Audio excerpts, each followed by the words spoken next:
In this video, I'll show you how to resend a Docusign document the easy way so you can quickly remind recipients and keep your workflow moving smoothly. Start by logging into your Docusign account and heading to the Agreements section on your dashboard. From there, open the Sent folder where all your previously sent documents are stored. Locate the document you want to resend, and if you have many files, use the search option to find it faster. Once you find it, click on the three-dot menu next to the document to open more options, then select Resend.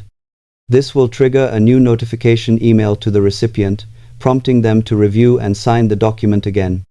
Before resending, it's always a good idea to quickly review the document and recipient details to ensure everything is correct.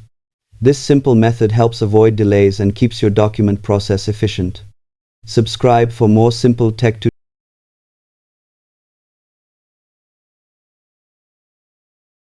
tutorials.